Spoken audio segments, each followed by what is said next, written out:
I found the signed papers in my sister's kitchen trash. That was the moment I realized my family had been rehearsing my grief behind my back. There was no confrontation, no raised voices, no dramatic reveal. It was quiet and domestic, the kind of discovery that only makes sense later, when you replay it again and again, and realize how long everything had been moving toward that moment. I'm not proud of how long it took me to understand what was happening. Looking back, the signs were everywhere. I kept translating them into something softer and safer because that's what I've always done. I smooth things over. I laugh when something stings. I say it's fine when it isn't. My dad used to call me his steady one, the reliable one, the kid who didn't panic and handled things quietly. My sister Mara called me sensitive, like it was a flaw disguised as concern. My mom didn't call much at all unless she needed something coordinated, organized, or paid for. That dynamic had existed for years, and I didn't question it. I lived inside it, and because it was familiar, it felt normal. Dad died in March from a sudden heart attack.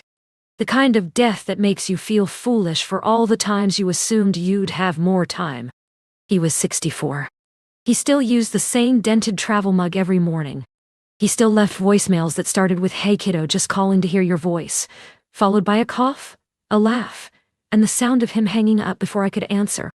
Sometimes he called twice in one day just to tell me something small, like the weather or a contractor who annoyed him. I saved every one of those voicemails. I still have them. When he died, I became the organizer, not because anyone asked me to, but because no one else stepped in. I handled the hospital paperwork, the funeral home, the obituary, the relatives who needed directions. I answered calls I didn't recognize, and nodded through conversations I barely heard. Mara arrived late to the viewing and cried loudly in front of people she barely knew.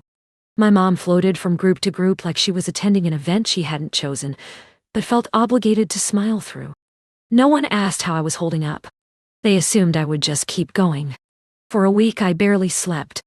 I lived on cold coffee and adrenaline. My hands shook when I tried to rest. When the adrenaline ran out, a hollow calm settled in, like dust after a collapse. I told myself that numbness was temporary, that once things slowed down I would feel everything later. That's when the text started. Nothing cruel and nothing obvious, just off. 2 days after the funeral, Mara asked if Dad had ever mentioned a safe deposit box. When I said no, she replied, "Never mind, probably nothing," and added a heart emoji. A few hours later, she asked if I knew where Dad kept old documents.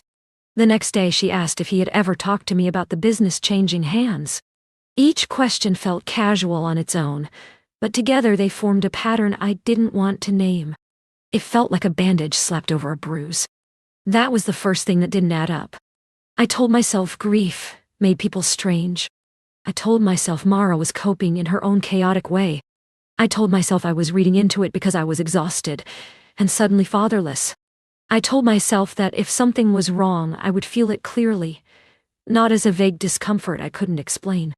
A week later, I brought my mom a folder with everything, death certificates, contact lists, and a checklist I'd made because I couldn't stand chaos. I needed something concrete to hold on to. She flipped through it like she was looking for something specific and asked too casually if the lawyer had called me. When I said no, she nodded and said she just didn't want to be surprised. That sentence stayed with me because it wasn't that she didn't want to deal with it. It was that she didn't want to be surprised, like there was a script and she needed to know her lines before the scene changed. I swallowed it like I swallowed everything else and told myself not to overthink it. Denial doesn't look like refusing facts. It looks like sanding down sharp edges until they stop cutting. It looks like turning instincts into paranoia. I rationalized everything. Mom was anxious. Mara was grieving. Dad's death was sudden. Of course, everyone was acting strange. I even started doubting myself in smaller ways. I reread texts and wondered if they had always sounded that way. I walked into rooms and forgot why. I lost track of time, which grief can do, but it also made me feel unreliable, like my own mind was no longer admissible as evidence. The meeting with the lawyer was set for a Tuesday. Mr. Halpern had known my parents since before I was born, and his office smelled like old paper and lemon cleaner. The chairs were too stiff and the room felt smaller than it should have. We sat at the table, me, Mara, and my mom. Mara wore black like the funeral hadn't ended. My mom wore beige like she was trying to disappear. Mr. Halpern opened a folder and said my father had updated his will last year. I blinked and repeated last year. He nodded. Mara's knee bounced under the table. My mom stared at her hands like they might tell her what to say next. The house went to my mom, which made sense. 40 years of marriage. That part didn't surprise me. Then he moved to the business. Dad's contracting company, small stable, built from nothing. I had helped run it for years. I knew the clients, the timelines, the fragile relationships that kept everything afloat. Mara had never been interested. Mr. Halpern said the shares of the company were to be transferred to Mara. The sound that came out of me escaped without permission. I asked what quietly and politely, like I was asking him to repeat the weather. Mara looked relieved. My mom wouldn't look at me. The lawyer added that there was a distribution for me, and named a number chosen to sound reasonable. But it wasn't the company, and it wasn't what Dad had built. When I said Mara didn't know anything about the business, she snapped that she could learn. My mom said that was what my father wanted, and that he had made his decision. That sentence felt like the floor giving way. After that came the explanations, delivered carefully, like they had practiced them. Mara could handle pressure. I was too emotional. My father worried I would break. It sounded like love and felt like a verdict.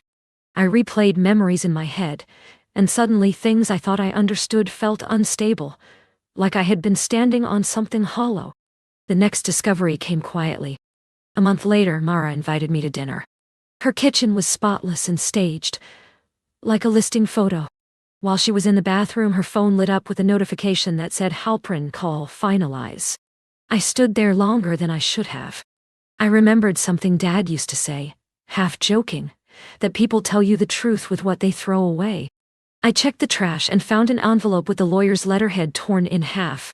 Inside were fragments of a power of attorney, and my dad's signature copied poorly. My hands went cold. That was when everything snapped into focus. At the lawyer's office the next morning, the truth came out slowly. Dad had signed the power of attorney after months of being told he was worried about me, about my stress and my emotional stability. He had been told I was overwhelmed, that I needed protection from responsibility. My mom had been there. Mara had handled the details. They hadn't just benefited from his death. They had rewritten my role in his life before he died. That was the real betrayal. I could have sued. I could have fought. I could have exposed everything publicly. But I knew my family, and I knew any resistance would be used as proof that they were right about me all along. So I stopped arguing and started preparing. I accepted the money, signed the release, thanked the lawyer, and played the role they expected from me. Quiet. Reasonable. Cooperative. Then I did the one thing Mara never anticipated. I resigned. Not emotionally, operationally. Every major client relationship ran through me. Every deadline, every negotiation, every quiet fix that kept things moving. When I left, I didn't sabotage anything, and I didn't warn anyone. I simply took myself with me. Within months, contracts slipped, costs rose, and relationships cooled. Clients stopped calling. Deadlines were missed. Problems that had always been handled quietly became visible. By the time Mara realized what was happening, there was nothing she could accuse me of. I had followed the rules. The last time she called, I didn't answer. Later, I heard she was overwhelmed and stressed. Funny how that word comes back around. My mom tells people I needed space, and I don't correct her. The story stays clean. They thought they were rehearsing my grief. What they were really practicing was life without me. And I let them have exactly that. Leaving didn't feel like freedom the way people describe it. There was no rush of relief and no sense of victory. It felt more like the quiet after a long-held breath you didn't realize you'd been holding. The world didn't change dramatically. I did. For a while, nothing happened. No accusations, no sudden apologies, no attempts to pull me back in. Just silence. I woke up without messages waiting, without the low-level urgency that had shaped my days for years. I drank my coffee slowly, and let it go cold. I kept expecting guilt to arrive fully formed, to accuse me of cruelty or abandonment. It never did. What came instead was clarity. I began to see how much of my identity had been built around being useful. Not cherished, not protected, just necessary. The person who absorbed tension, who made sure things didn't fall apart, who smoothed over problems quietly so no one else had to feel them. I had mistaken that role for love. It took losing my father, and then losing my place in my family, to understand the difference. People reached out eventually. Former clients, old contacts. Not to complain, but to ask where I had gone. Their confusion was genuine. I told them I had moved on, didn't explain further. One of them said I was the one who always handled things. Past tense. That sentence stayed with me. Mara didn't collapse overnight. If she had, it would have been easier to dismiss. What happened instead was slower and far more telling. The business didn't explode. It eroded. She became louder where I had been quiet, more visible, longer meetings, overconfident emails meant to sound decisive. Clients nodded, smiled, and then quietly began to drift away. Not because she was incompetent, but because she didn't yet understand what actually held everything together. She tried to control processes that had always relied on trust, memory, and continuity. At first, she blamed the market. Then, contractors. Then timing. Eventually, she blamed stress. Again. I heard she worked late, slept poorly, second-guessed decisions she had already made. She hired consultants who asked the same questions I used to answer without thinking. Each fix introduced new friction. Nothing catastrophic, just constant wear. The kind that drains you quietly. By the time she realized the business had depended less on ownership and more on stewardship, it was already unraveling. My mother changed more subtly. With no systems left for me to manage and no crises to quietly offload, she seemed unsure where to place herself. She spoke about me carefully, as if my absence were temporary, something that didn't require examination. I was taking time. I was finding myself. She asked small questions. Where I lived now. What kind of work I did. Whether I seemed happy. Questions without follow-up. I think part of her believed that if she understood my life well enough, she could fold it back into hers without acknowledging what had been done. It never occurred to her that I might not want that. When the business was finally put up for sale, it happened quietly. No announcements. No dramatic decisions. Just a controlled exit. The price was lower than it should have been. They called it strategic. A fresh start. Their version of events aligned easily. I wasn't mentioned. I learned about the sale indirectly, through people who didn't know who I was to it. The purchase was mine. Not publicly. Not in any way that could be traced back to me or connected to my family. I structured it deliberately, through intermediaries and layers that made it look like another anonymous investor stepping in to acquire a struggling company. No one involved asked unnecessary questions. No one suspected that the business had come back to the person who had once held it together. I didn't rush to change anything. I didn't announce myself or reclaim my place. I started by restoring what had been lost. Order. Predictability. Trust. I reached out to people I had worked with before. No explanations, no promises, just consistency. I showed up. I listened. I did the work. Some contracts were gone forever. Some relationships didn't return. I accepted that. But the business stopped bleeding. Then it stabilized. Then, slowly, it began to rise again. No celebrations. No declarations. Just steady progress.